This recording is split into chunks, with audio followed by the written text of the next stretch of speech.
Hi everyone and welcome back to UFcast. So I'm Eva and earlier this month our team visited a student-led exhibition created in collaboration with the Malmö Art Museum right in Kungsborgen. Hope I said it right. The exhibition was part of the program called An Order of Things. And it was developed by students from the Cultural Heritage Studies program. Through objects, memories, and personal stories, the exhibition explored nostalgia, not just as an emotion, but as a cultural heritage practice. It was unfortunately only open for one day on January 15, but we were there, and today you'll hear directly from the students who created it. So take a seat, have a tea, and please enjoy!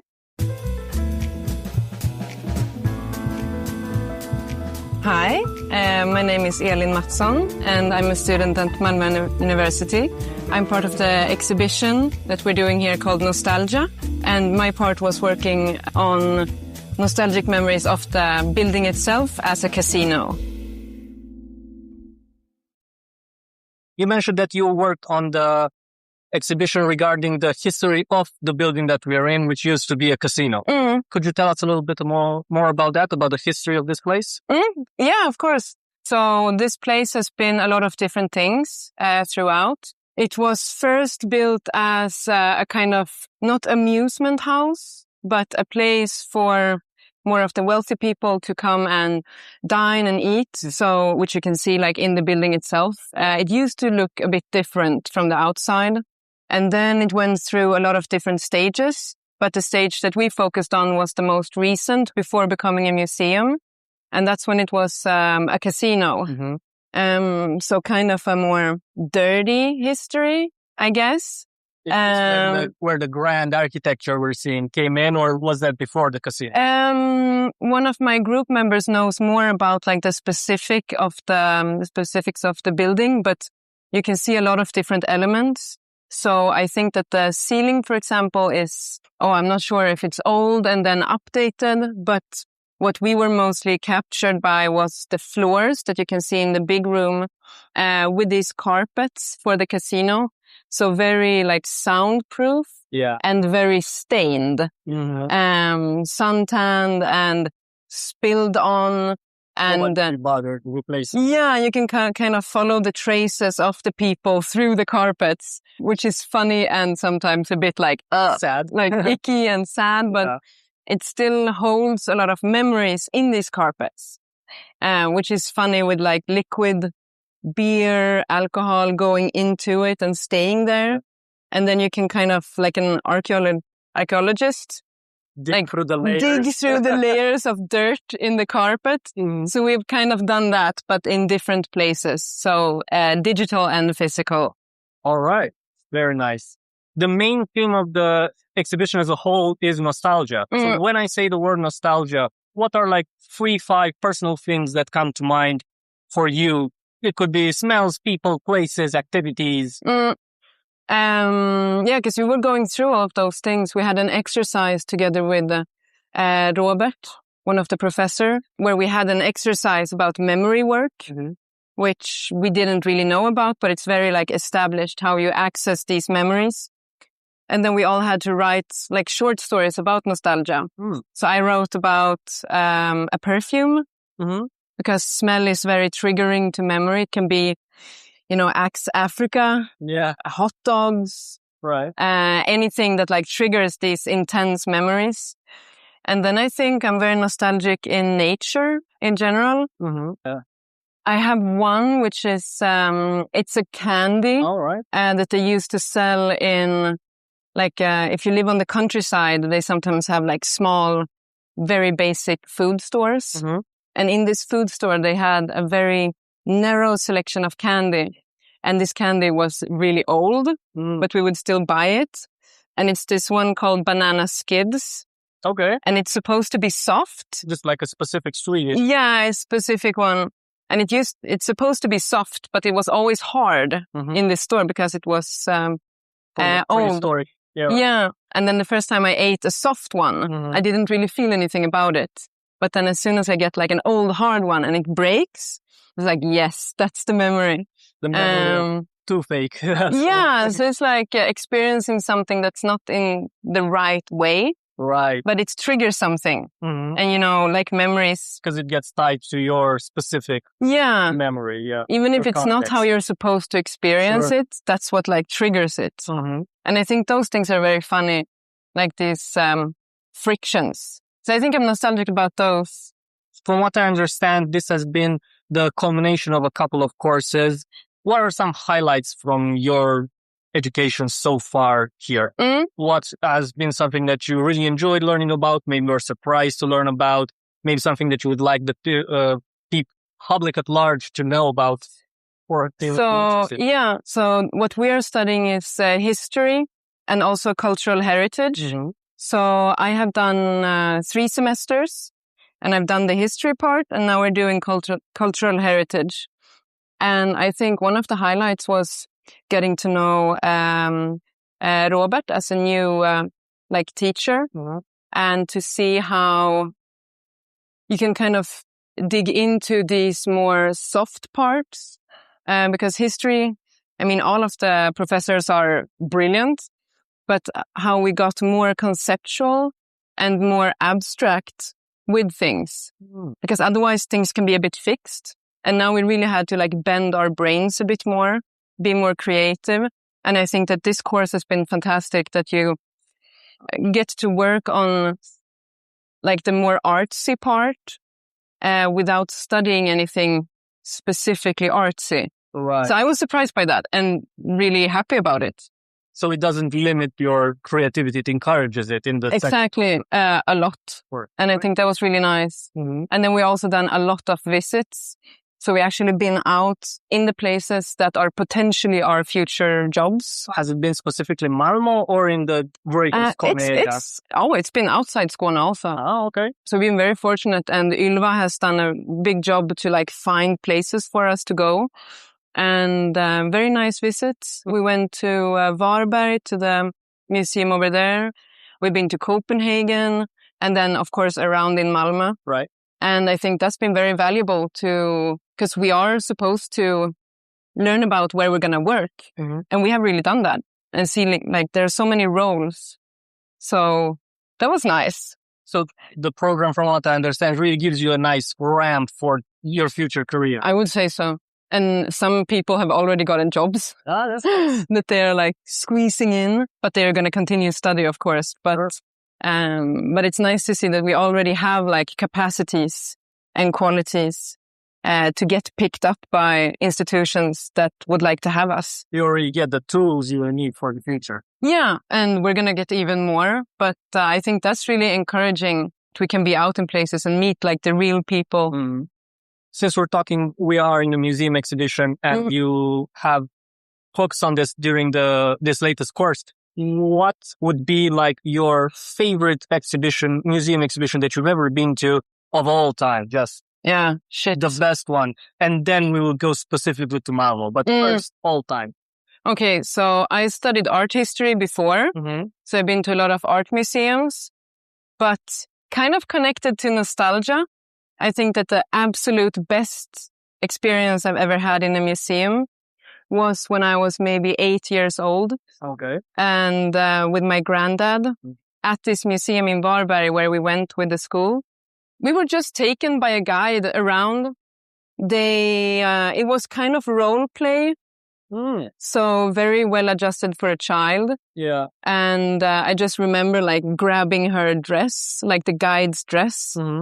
And just wanting to hear everything she said. All right. So I think that was probably my like absolute best What was the role exhibition. You guys would play? You're like pirates or explorers, archaeologists? We were like medieval people under attack from the Danes. So they had like moments where you could hear cannonballs smashing against the walls. That sounds. And then we all had to run underground and sit and wait. Must have been crazy. It was fantastic. It was totally crazy. So like art museums and paintings, I love them, but I think that was the best. What about Malmö? So you've been here for how long? I've been for 1.5 years. 1.5 years. And I'm guessing you have interacted with the museum world environment here. So what has been your favorite exhibition in Malmö? That's a hard question. I do really enjoy Malmö Konsthall from a lot of perspectives. I think it's very democratic, that it's free. Right. Big bonus. And that you can kind of just walk in. There's no like front desk or anything. Yeah. You feel very welcome. That they have a very nice variation of who they're exposing.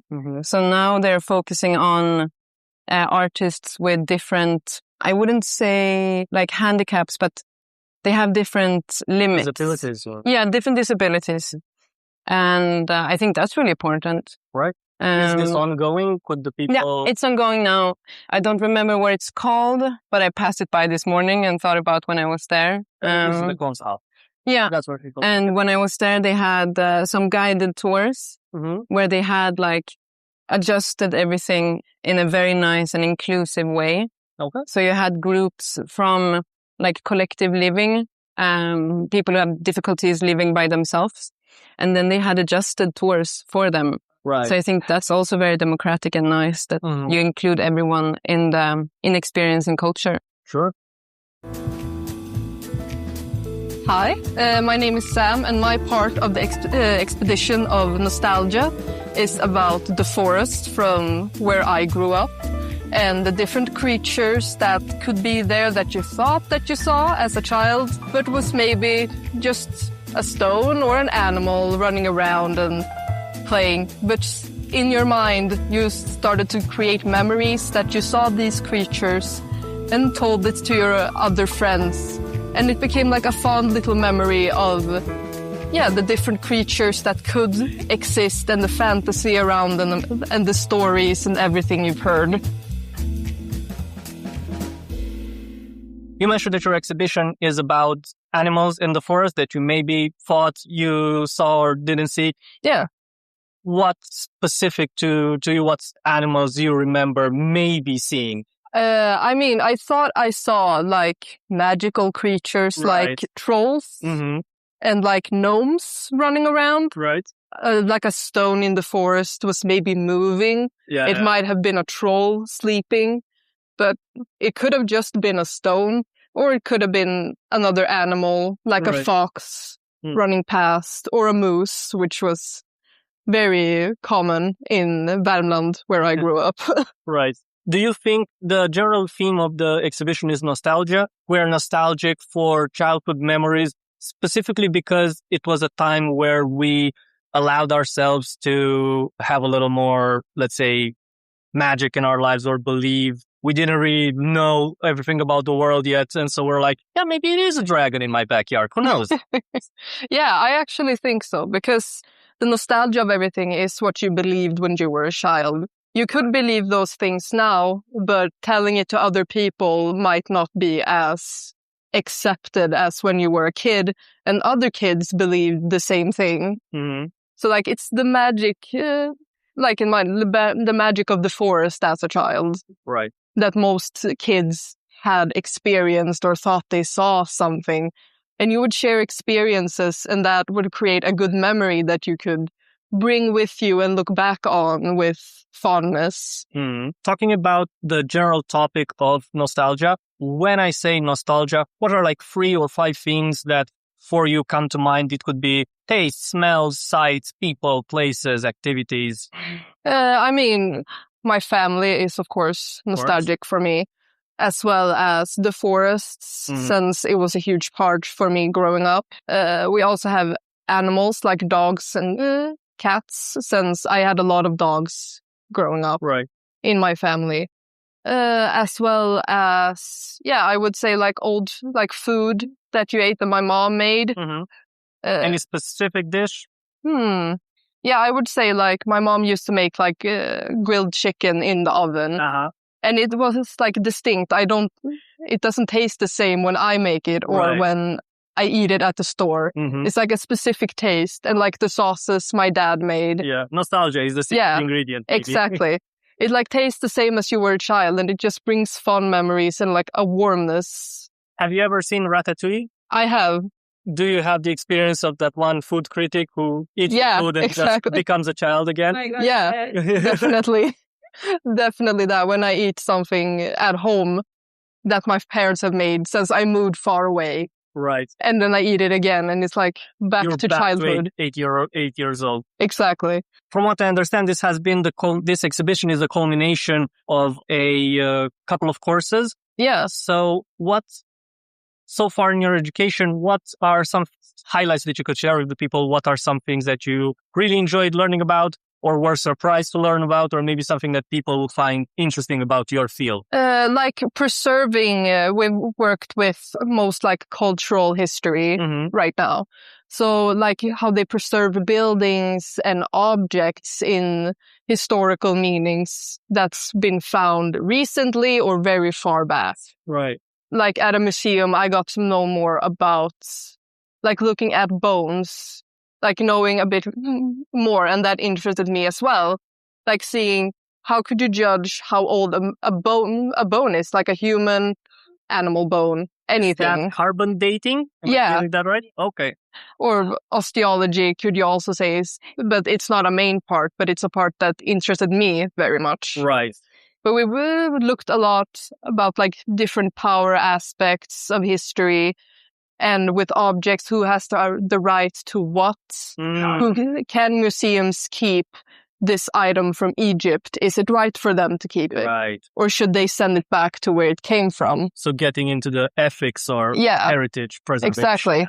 That's nice. Yeah. Very interesting. And I think that's really nice, just knowing, and it creates thoughts and questions in your head when you also look at museums, like, should this be here, or should it be where it came from so they can show it to the world as a part of their history? Do you think exploring these questions and popularizing these questions to the general public will signal a shift in the future towards a more ethical heritage preservation? Possibly, I would hope so, because sure, seeing things at museums from other countries is very exciting. But it's also a thing for me, like asking permission from that place. If you found something, do they want to keep it? Or can you show the world in another country at a museum this thing and about their culture? So it's one thing, the ethical part of it, and one thing about the learning aspect of the objects or text they're displaying, I would say. Hi, my name is Einar Johnson, and I'm studying at Malmö University with cultural heritage as an extra part of it. Today, I'm going to talk about this expedition about nostalgia and how it can affect people in different ways. I understand that this exhibition is about nostalgia. Exactly, it's about nostalgia. So in our case, we are making a exhibition about books and literature in different categories, ages. So basically we have books for kids, we have books for adults, teenagers, more basically. And we basically have all our members has chosen which books will be a part of it. So in my case, I have took the book Alphonse Auber and Loranga, Mazarin och D'Artagnan of Barbara Linden. All right. And this is for specifically your childhood, or? Yeah, it's in my case, these two books is a part of my childhood. We have a lot of quotes from Loranga, Mazarin. We take many times, for example. Like in general Swedish? Yeah, in general Swedish. What about those quotes? Can you say a couple? So one, for example, is "Vi pipar dem i magen så de simmar upp," which is basically we touch them in the stomach so they're swimming up. And one is the other quote from Lorang is "En livslevande, livsfarlig tiger," which is basically very dangerous tiger. And these are from It's from Loranga. Gotcha. Okay. All right.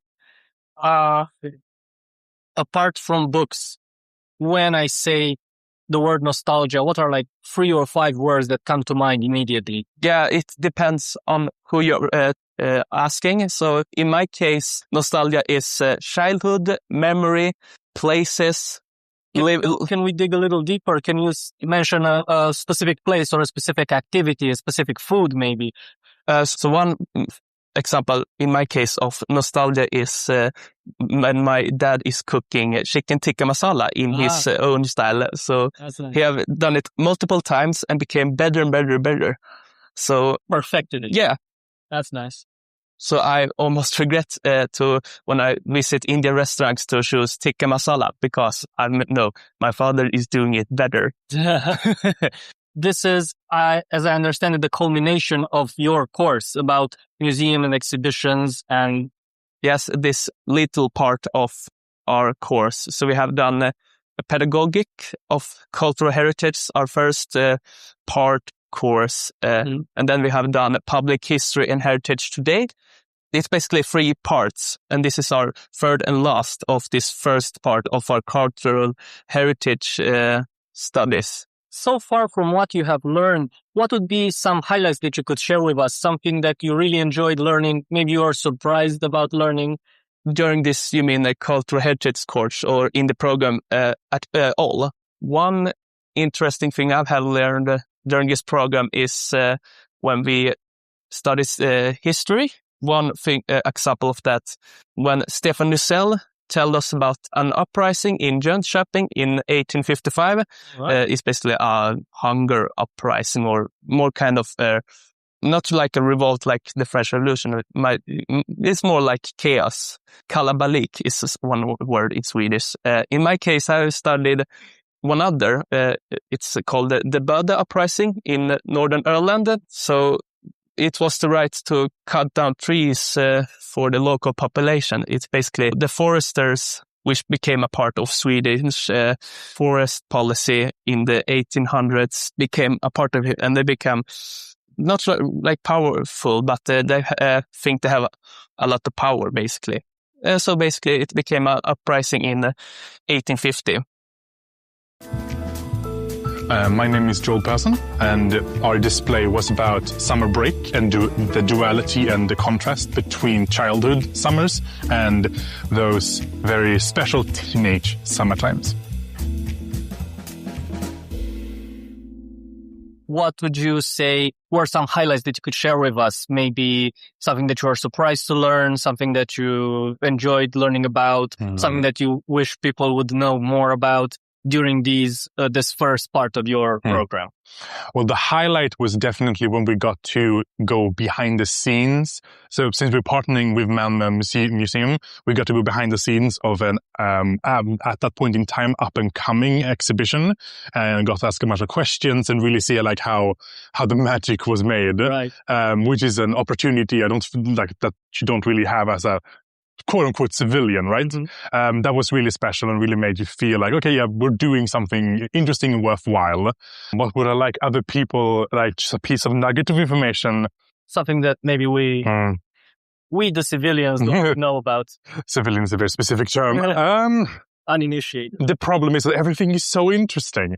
No, but I think that when we talked about just like how you need to have like an idea of how people will move through the space that you set up your displays in, but also 100% be ready for them to completely disregard it. Some people will just move in a random order, but you need to have a plan anyways. And it's just that idea of like, you need to be as prepared as possible and people will not care.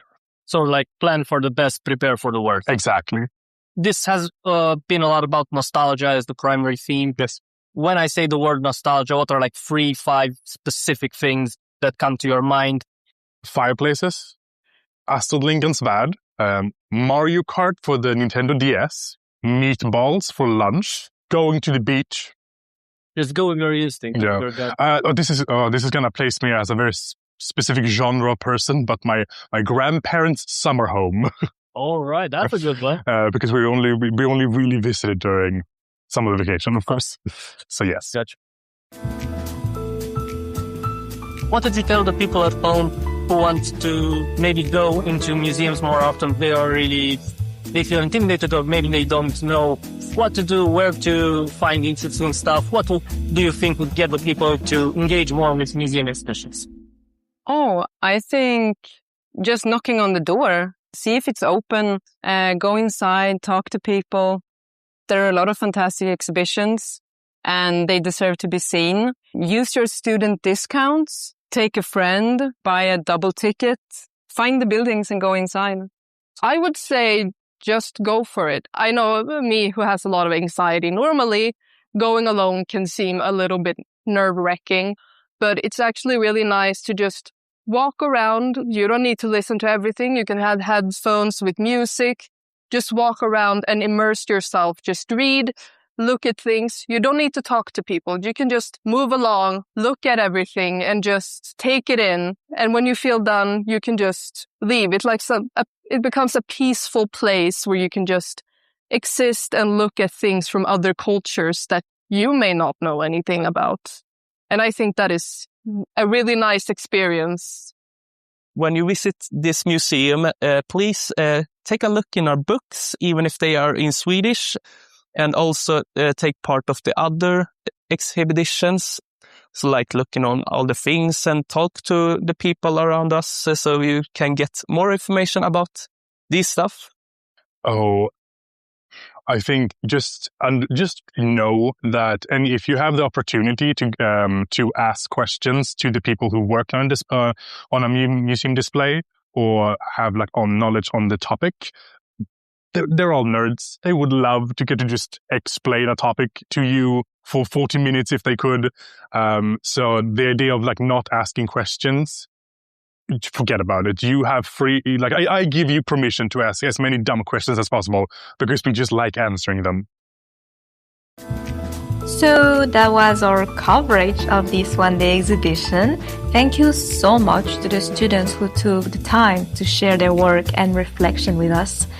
That was amazing. We'll put the pictures and video of the exhibition on our Instagram account at UF Malmö if you want to check it out. Thank you so much also to the UFcast team, so Rida for learning about this event, and Ted, our dear reporter. Again, if you enjoyed it, don't forget to follow us on Spotify, YouTube, and Instagram at UF Malmö. See you in the next episode!